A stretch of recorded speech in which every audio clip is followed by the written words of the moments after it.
Salut tout le monde. Alors aujourd'hui ça va être un livre pas particulier parce que en même temps tous mes livres sont particuliers dans le sens où je les adore. Mais c'est un livre d'un auteur à la base qui m'intéressait pas trop. On m'avait offert un autre livre de cet auteur là, je m'étais dit oh ouais bof, pourquoi pas, mais si j'ai vraiment rien d'autre à lire. Et au final, je me suis dit ok, plus jamais de préjugés, j'en aurai plus jamais.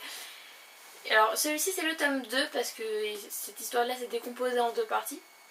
Il s'agit du collier de rubis de Annie Pietri et ça se passe au temps de Louis XIV. Vous allez me dire alors encore Louis XIV? Et oui encore, en fait 3 sujets de prédilection: Musso, Lévy et Louis XIV. Désolée pour vous. Et donc voilà, donc celui-ci comme je disais c'est le tome 2 qui est vraiment bien aussi. Et en fait donc ça parle de... il y a plusieurs histoires en une en fait. C'est une famille donc avec 2 jumelles de 16 ans. Leur frère qui vient d'avoir, je sais plus si c'est 18 ou 21, qui vient d'être majeur et donc qui vient de... Et leur père en fait vient de mourir à la guerre. Pour Louis XIV, merci beaucoup de briser les familles. Bref, je vais arrêter avec ça. Et en fait donc le testament était clair, à savoir dès que l'aîné, donc le fils, atteindra sa majorité, il pourra disposer de la fortune familiale. Sauf que l'oncle des enfants n'est pas d'accord avec ça. Bah ouais, il lui dit attends, c'est pas un gamin qui va gérer une fortune quand même, t'es marrant. Donc du coup, il va tout faire pour s'imposer comme le tuteur des enfants. Après c'est un peu ce qu'il est dans le testament, mais les enfants ils se disent voilà, on a très bien vécu sans lui, on voit pas pourquoi est-ce qu'on devrait se le coltiner encore quelques années, puis de toute façon ça va rien nous apporter de l'avoir sur le dos. Donc il tente par tous les moyens, mais vraiment tous, de s'accrocher entre guillemets à la fortune familiale. Et ça c'est marrant parce que je crois que c'est dans le premier où il essaye de marier son fils à une des jumelles. Dans le 2 il essaye d'épouser leur mère carrément. Ah bah oui attends, il lui dit carrément mais attends ma grande t'es plus toute jeune, tu vas peut-être pas te remarier, en gros ta beauté va finir par dégager. Ah il est sympa comme mec hein, vraiment. Et en gros voilà,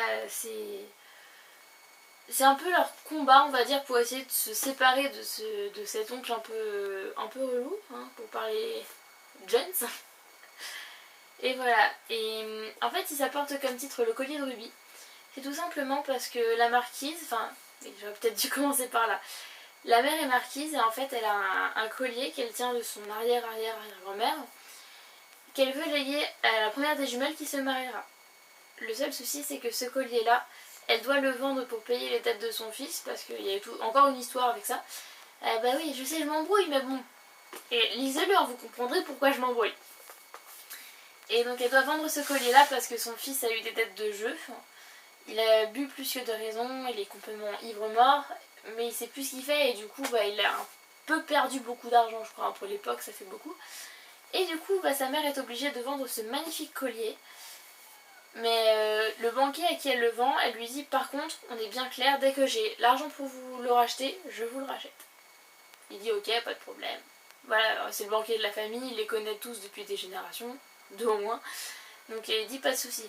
Sauf qu'on lui vole le collier, c'est bête. Et en fait donc dans ce livre là, ça va être à la fois leur combat pour faire dégager leur oncle de la famille, ou en tout cas le mettre hors d'état de nuire. Et ça va être aussi le combat pour récupérer ce fameux collier. Parce que mine de rien, il y a un collier de rubis, je sais pas si vous vous imaginez la tête du truc, mais ça vaut un sacré paquet d'argent. Donc voilà, alors là il est plus pour enfants, ados. Quand même ados parce que voilà. Mais non franchement c'est un bon livre. Il est pas écrit trop petit, hein, donc ça passe encore. Et puis si vous avez juste envie de passer un bon moment avec un livre, sans vous prendre la tête, sans trop réfléchir, allez-y hein.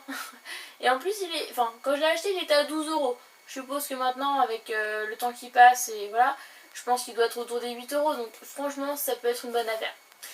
Voilà écoutez c'est tout pour moi. Je vous fais des gros bisous. Et je vous dis à la fin de la semaine. Salut!